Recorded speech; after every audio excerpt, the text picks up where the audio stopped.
Hello everyone, welcome back to my channel. My name is Becky Sechere.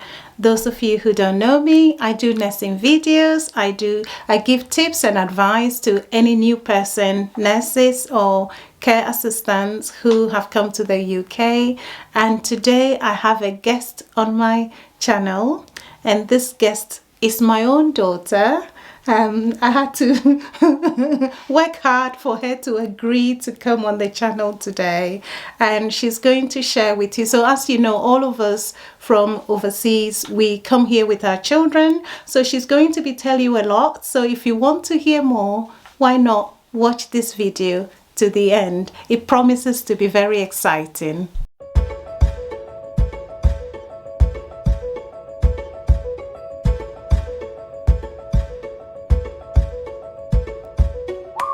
Hi everyone, welcome back to my channel. So this is Becky Sechere and this is my daughter. Her name is Henrietta. So basically we're going to be telling you, and the topic for today is growing up as a migrant in the UK. So most people have asked me several times about how is it like with children in the UK. So this is a very good example I'm sharing with you. So when I came to the UK, I did say I advised a lot of people, if you're coming with your whole family, with your husband, if you're married, then both of you will share responsibility of your children, and you would also make friends and you would help each other.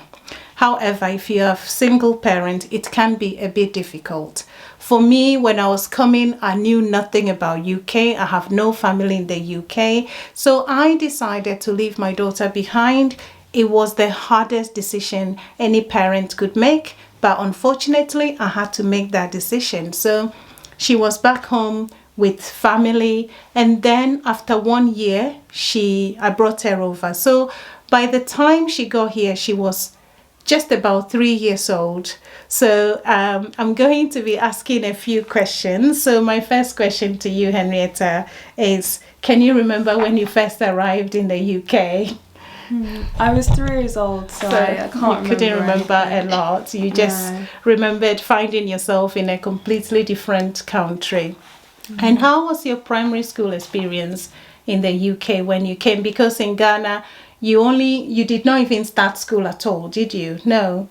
Yeah, so because you just was about to turn 3 years old, so no educational experience in Ghana. So when you joined in here, how did you find it? I knew you were still young at 3 when you started nursery, but you went through till year 6, isn't it? So how did you find it?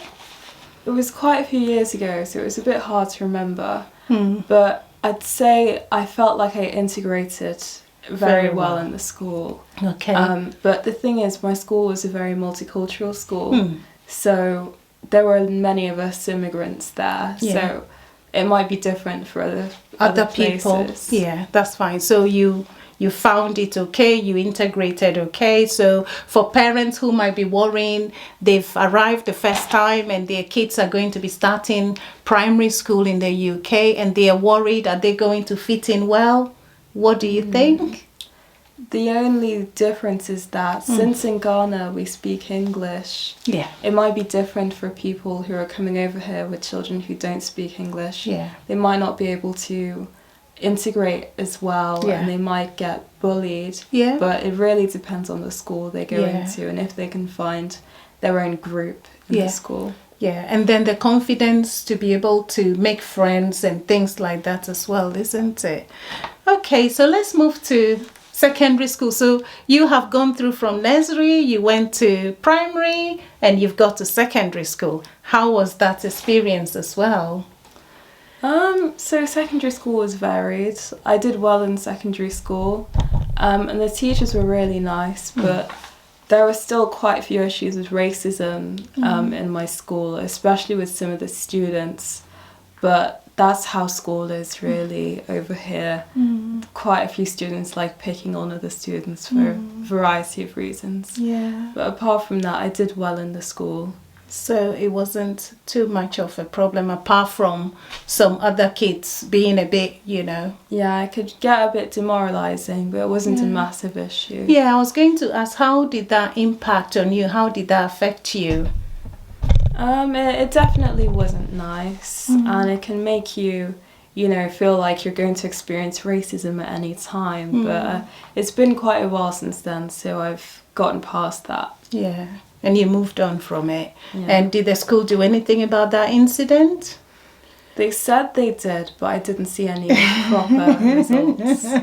Anyway, so let's move from secondary school to university. So most parents worry a lot when their kids are about to go to university. Yes, when our children are home, we cook for them. We do almost everything for them here in the UK. And we worry. This is the first time they are moving out of home, going to be staying on their own. I will tell you the truth. I cried throughout until she went anyway. And because I was worried for her, could she manage? Could she cook? Could she look after herself? So for you, when you got there, how did you manage things? How did you? So on the first day I arrived at uni, I found it quite hard because it's a very new experience. Yeah. You spent all your life at home with your family supporting you, but then all of a sudden you're alone and you have to face everything by yourself. So yeah, that was difficult, but as time went by I made many friends and it was much better after that. I settled in well and I enjoy being over at uni now. I know. Anyway, so about the cooking. So how did you manage to start cooking? Were you buying food to eat or did you cook for yourself? How did you manage with that? It was a mixture. So sometimes I treat myself. A lot of the time I treat myself to a takeaway. Wow. Okay. But I do cook as well and... it's really helpful to be able to buy meal kits. So sometimes the food comes with instructions on it for things for you to buy. Okay. And other times you can just search the internet for recipes. Okay, so you were searching internet for recipes. Sometimes. Okay, so when you're back home next time, you're going to be cooking for me. Okay, now, so just to say, she's studying medicine, and my question to you is, what would be your advice to any young person out there, especially African or Caribbean, Indian, or any young person out there who is trying or thinking of getting into medical school in the UK? What would be your advice to them? I'd say that it's quite a lot of hard work. You have to do extracurricular activities. So these are things you do outside of school, like volunteering or going to a care home to do work experience and things like that, to be able to tell the medical school that you've done research and you know about the healthcare profession. You also have to, again, do more research on the healthcare profession. One of the top interview questions is asking, why become a doctor and not a nurse? So you have to know how important nurses and other members of staff are, and definitely not put them down and say that doctors are up here and nurses are... I wouldn't be happy to hear that because you know I'm a nurse. You can't say doctors are up here, nurses are that. Exactly, I know you won't. If you say that in the interview, then that's it. You are out. Yes. Is there anything else preparation wise? Okay, so what subject did you study in secondary school? So I studied physics, chemistry and biology for my A-levels. In secondary school I did triple science, which is higher science, and I did maths, further maths, computer science, many other things.